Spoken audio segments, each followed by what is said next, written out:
3월경에 한국 언론에서 한국 여성이 베트남 남성과 재혼하는 비율이 많다라고 크게 대서특필된 경우가 있었습니다.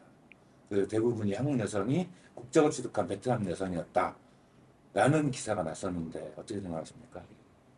자, 제가 어제 얼핏요, 저도 모르게 유튜브를 이렇게 보다 보니까 유튜브 숏 하면서 짧은 영상 중에 그 내용이 하나 툭 튀어나오더라고요, 갑자기. 뭐라고 나왔냐면, 베트남 여성이 국적을 목적으로 2, 3년 후 신랑과 이혼을 할 거다. 이러면서 2, 3년이라는 말을 썼더라고요. 자, 처음부터 국적을 목적으로 오는 신부, 과거에 중국 한족 여성들은 많았어요. 근데 베트남 여성도 국적을 목적으로 처음부터 오는 사람이 뭐 있을 수 있겠죠. 그는 몇천 명 중에 한 명이 꼴이든 있을 수 있는데, 저는 처음부터 그렇게 그 목적으로 오는 신부들 별로 없다고 생각해요. 그러면은 살다 보니까 자기 신랑이 문제가 있고, 자기 신랑이 자기를 사랑하는 것보다도 어떤 다른 게 문제가 있다 보니까 차라리 그럼 내가 국적 받을 때까지 참자, 이런 신부는 있을 수 있겠죠, 얼마든지. 응? 자, 지금 우리나라 법에 모든 구독자분들이 잘 아셔야 될 게 있어요. 한국의 신부가 입국해서 2년이 지나야 국적 신청할 자격이 됩니다. 자격이. 자녀가 있으면은 국적 신청을 해서 보통 빠르면 1년, 늦으면 1년 반, 요 사이에 국적을 시험을 통과했을 때 받아요. 그러면은 타이트하게 해도 최소 3년에서 3년 반 걸려요. 그러면 자녀가 없다. 자녀가 없는 사람은 2년 지나서 신청을 해도 나중에 그 사람은 2년이 걸리는데, 거기서 국적 받을 확률 지금 10%도 안 됩니다. 자녀가 없을 경우는. 웬만하면 잘 안 줍니다. 특별하게 받은 경우도 있다는 건 제가 들었어요.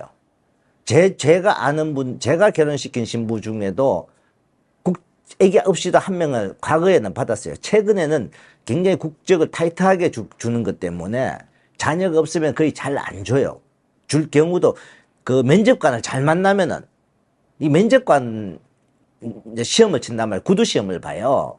그 면접관이 어떤 사람을 만나에 따라 좀 다르겠죠. 근데 대부분이 면접관도 세부 지침은, 아기가 자녀가 없는 사람은 웬만하면은 주지 말라는 지침이에요. 근데 자녀 없이 가면은 정상적으로 받는다 해도 4년이란 말이에요. 4년 만에 이혼을 하고 베트남 남성을 데리고 오느냐? 안 되죠. 왜? 국적 받은 날로부터 또 3년이 지나야 돼요.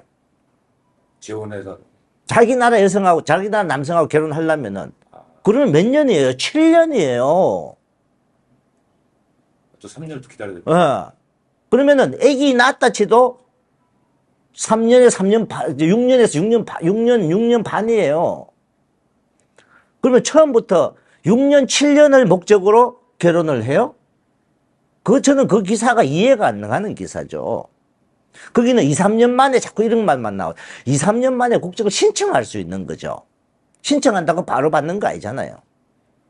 국적을 받는데도 신청하고 자녀가 있는 사람은 1년에서 1년 반, 자녀가 없는 사람은 거의 2년이 걸려요. 2년 만에도 시험에 합격할지 안 할지 모르잖아요.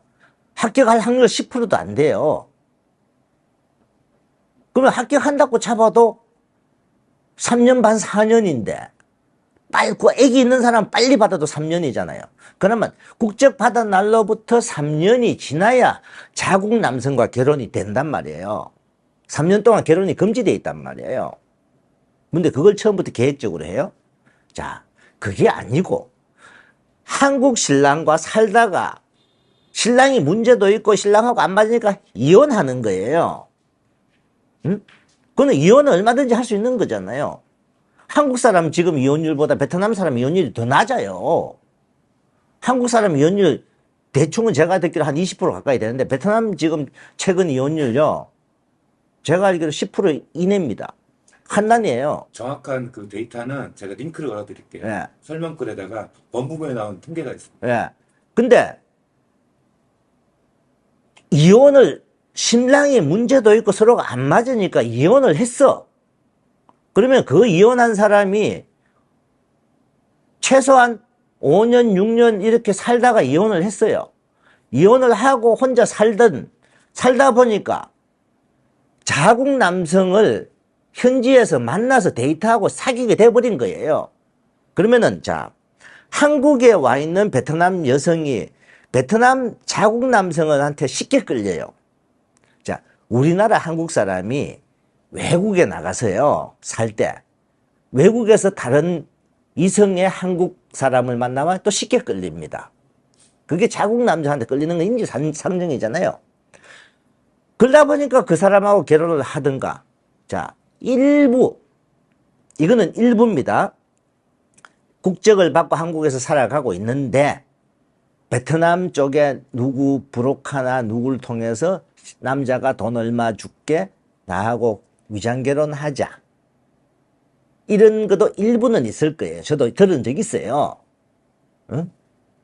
근데 처음부터 자국 남성을 데리고 오기 위해서 6, 7년을 허비를 한다.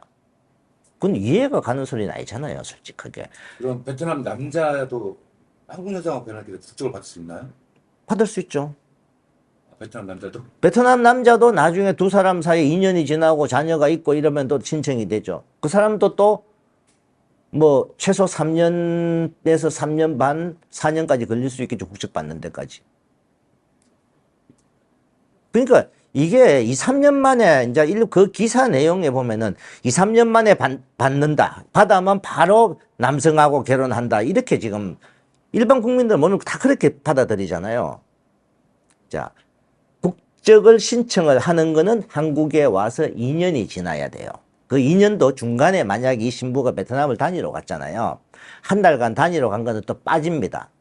그러면 2년 한 달 지나야 되고, 그러고 나서 국적 신청할 자격이 돼요.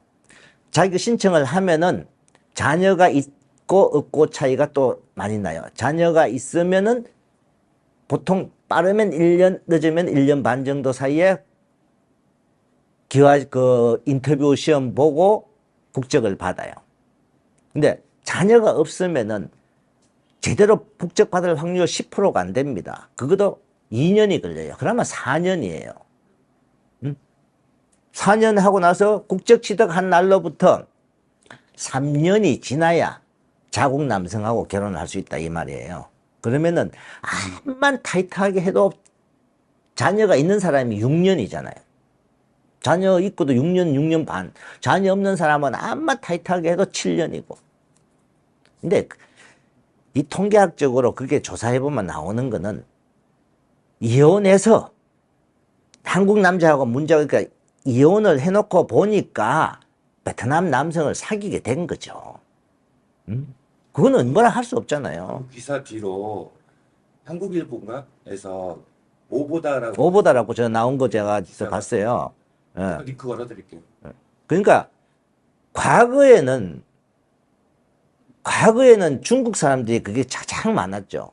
중국은 처음부터 위장결혼을 처음부터 국적 받을 때까지 얼마 돈을 아예 남자한테 주가면서 했죠. 그리고 그 당시는 국적 받고 나서 바로 이혼하고 바로 중국 사람하고도 결혼할 수 있었거든요. 그 중국에 그 문제가 가장 많이 터졌기 때문에 그리고 브로커들도 엄청 많이 잡혔고요. 그러다 보니까 막아놓은 게 국적 받은 날로부터 3년이 지나야 자국 남성하고 결혼한다. 그 다음에 자국 남성하고 결혼할 때도 비자에 굉장히 신중해야 합니다. 제가 아는 사람이 그렇게 해서도 남자분 비자 못 받은 경우도 상당히 내가 많이 봤어요. 그렇기 때문에 자국 남성하고 결혼하는 건 이혼하다 하고 나서 보니까 자국 남성을 만난 거고 자국 남성을 사귀게 된 거고 자국 남성하고 결혼하게 돼버린 거예요. 그걸 갖고 저는 탓할 수 있다고 생각하지 않아요.